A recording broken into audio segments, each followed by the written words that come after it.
On a more dicey topic, rape and sexual abuse are often viewed through a lens that predominantly highlights female victims, leaving male survivors in the shadows.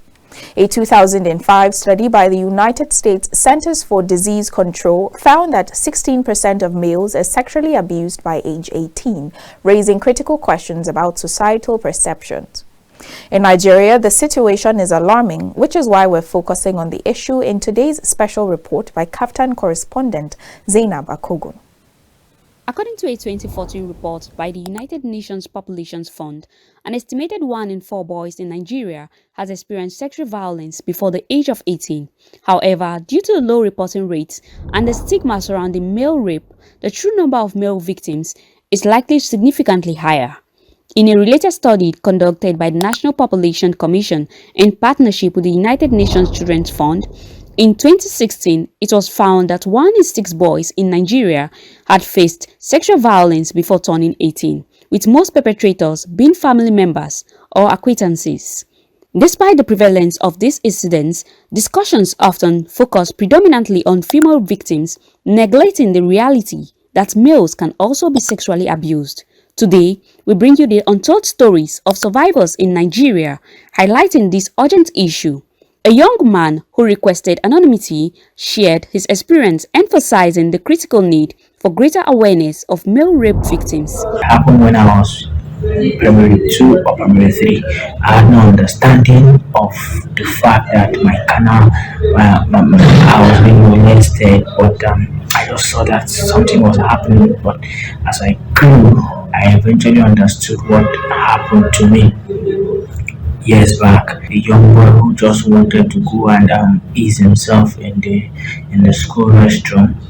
There was the idea, oh, I need to accompany this child or accompany this learner to the restroom so he doesn't mess himself up. But it was there I discovered that something else was actually going on.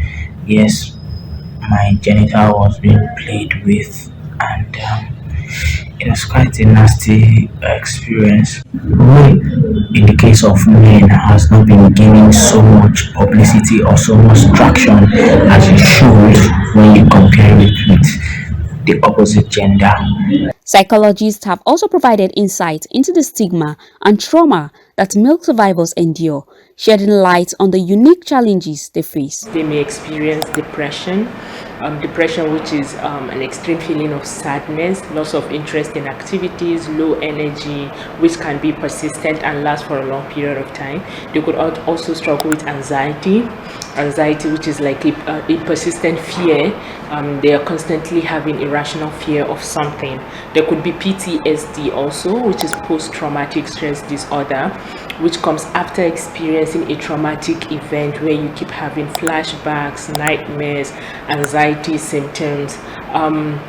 There could be low self-esteem issues also.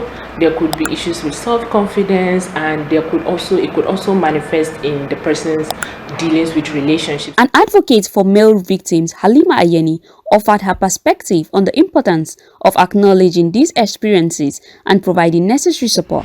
I think that the last misconception would be that it is impossible for a boy or a man to suffer the long-term effects of sexual abuse.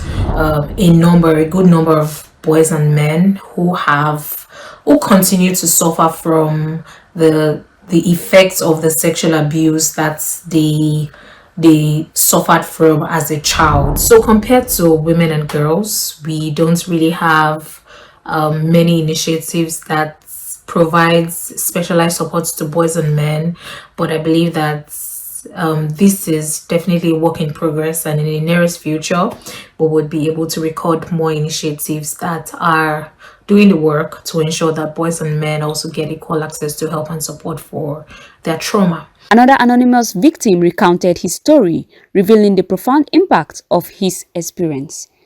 I had to be following the young nanny around often, even though it was within the compound or the premises or the house, because we practically did not used to go out. So sometimes she would lock me up in the room, and my brothers and sometimes I used to come back before them, so my brothers would not know, and then she would touch me inappropriately. Most times I stay back in the classroom till all the cleaners left, and I noticed that a couple of girls too used to stay back, but I didn't know what they were doing.